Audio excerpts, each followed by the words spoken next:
Hello. So I just wanted to go ahead and talk about why is AP Capstone such an important course, and why it's beneficial for all types of students. We're going to look at humanizing education and unlocking every student's potential. So let's go over the AP equity and access policy.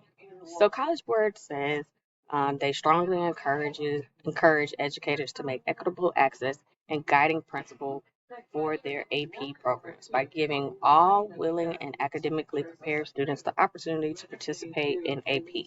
We encourage the elimination of barriers that restrict access to AP for students from ethnic, racial, and socioeconomic groups that have been traditionally unrepresented. Schools should make every effort to ensure their AP classes reflect the diversity of their student population.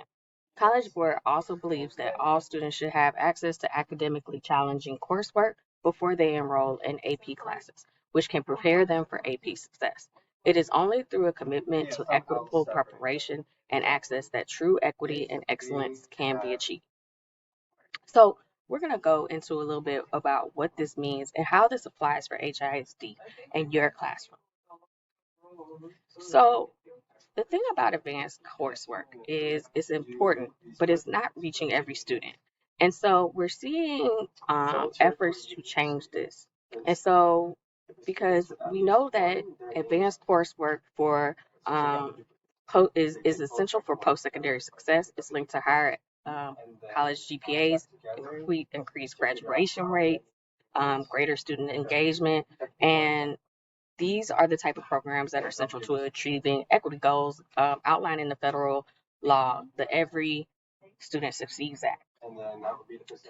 However, we know that systemic gaps and inequities continue to impede uh, better outcomes for our marginalized students.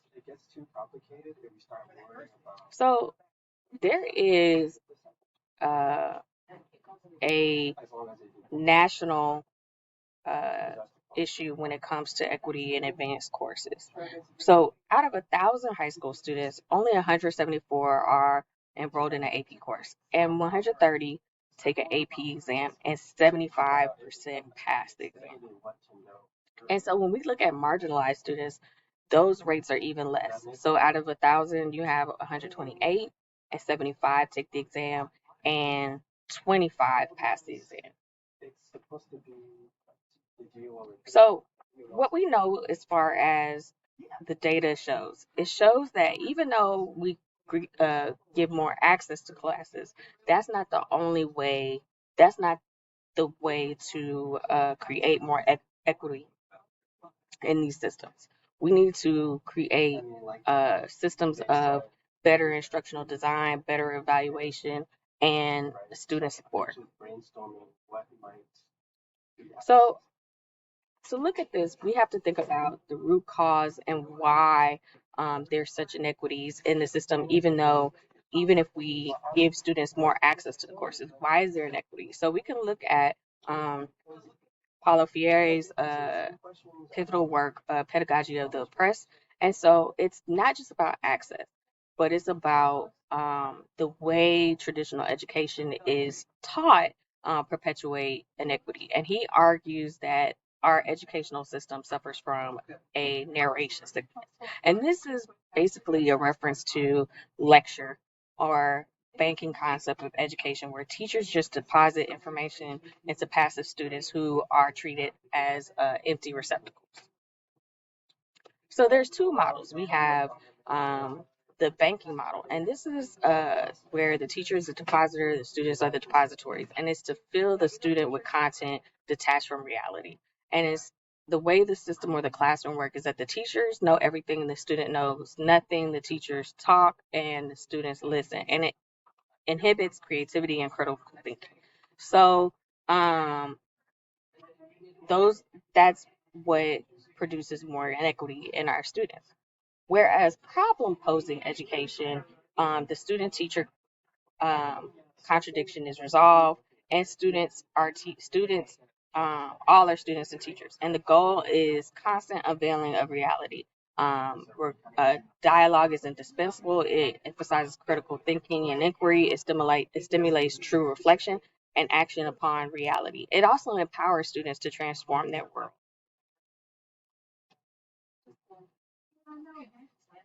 So, as I said, the banking model continues to drive inequity. It devalues students' prior knowledge, it inhibits creative power, and it promotes passivity, which are things that we don't want to do in education. And it is something that basically demotivates students from learning. So, how do we address this? Well, we need to shift from content coverage to skill development. And so that's the important thing about the AP Capstone program. So, in AP Seminar and AP Research, we are not teaching content, we are um, teaching skills through authentic, student driven inquiry. So, how does that work? So, we are looking at education as a practice of freedom. So, we're looking at dialogue over narration, praxis over passivity, and humanization over domestication.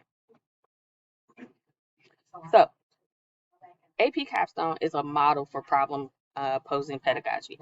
And AP seminar students investigate real world issues from multiple perspectives. And that is the foundational course to get students to AP research, and where the students design, plan, and conduct a year-long research-based investigation on a topic of their choosing. So this is how we go from gaps to growth. So again, AP Seminar is the foundational course, and it builds the skills for critical inquiry. In AP Seminar, um, the teacher-student hierarchy is replaced, and it is a collaborative learning environment where students become the critical co-investigators. The course is built around the Quest framework and is structured um, around a process for authentic inquiry. We have three major assessments: the team, project, and presentation. And this would be something that follows Fiere's fellowship and solidarity, where students are not isolated individuals but collaborate in dialogue and come up with a solution to a problem. But each individual student becomes the expert in some aspect of that problem, and together with their expert research, they come up with a solution to address it. The individual research based essay and individual presentation and gives students some agency, where they take given stimulus resources and then come up with topics for themselves based on those sources, and then make their own argument, which is authentic and challenging. And then finally, they analyze arguments in the EOC. And so this is where they develop their critical consciousness by um, they learn how to by learning how to deconstruct arguments and evaluate evidence.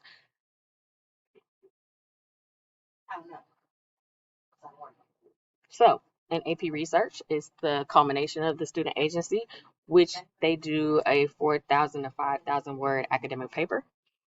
And this is based on something students are really interested in understanding and closing the academic gap on. Finding somewhere that the question still remains and trying to find an answer for it.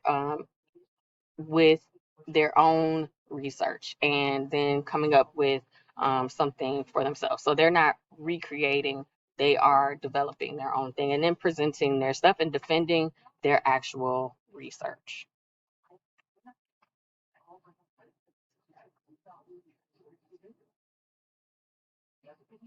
So, why does this model work? It closes equity gaps because it activates prior knowledge. It doesn't tell students that what they understand is not worthy of study or not academic. And it invites them to bring their own identities, their cultures, their lived experiences into an academic space. And it gives them validity. Um, it builds transferable skills, not just by memorization, but mastery of essential skills such as collaboration, writing, research, critical thinking. Those are things that are essential to post secondary success, and it cultivates authentic confidence. So by shifting students from objects to subjects, the model builds academic self-esteem and a sense of belonging, and students can actually see themselves as scholars.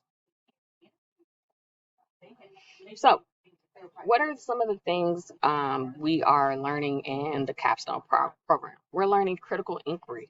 We're learning argumentation. We're using inquiry and research, collaboration, communication. These are all things that not only are authentic academic skills, but they work in the real world.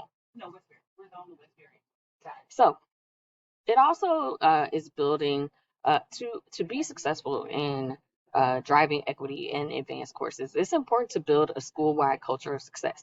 So the um, success of these programs depends on the empowerment of teachers with ongoing professional development, such as our PLCs, such as the mandatory trainings before we start teaching the courses, having open dialogue, looking at resources, doing our own independent studies, providing scaffolds for students.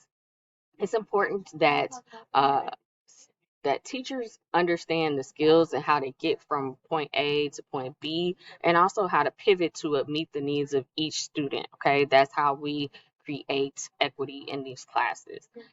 Supplemental instruction, all these other things. And HISD does something important by removing the financial barrier by covering the costs. So, proven power of advanced coursework. This is why it's important and why HISD has sought to expand this program in our high schools. It has improved engagement. Students in advanced coursework have fewer absences and suspensions. It enhances college performance. Studies show that there's a positive correlation to higher college GPAs and lower dropout rates. It increases post-secondary success. Students are more likely to graduate high school, attend college, and earn a degree, and it reduces the financial burden. Students entering college with AP credits have, on average, $1,000 less debt, and that's a crucial factor in closing wealth gaps. So, why is it important?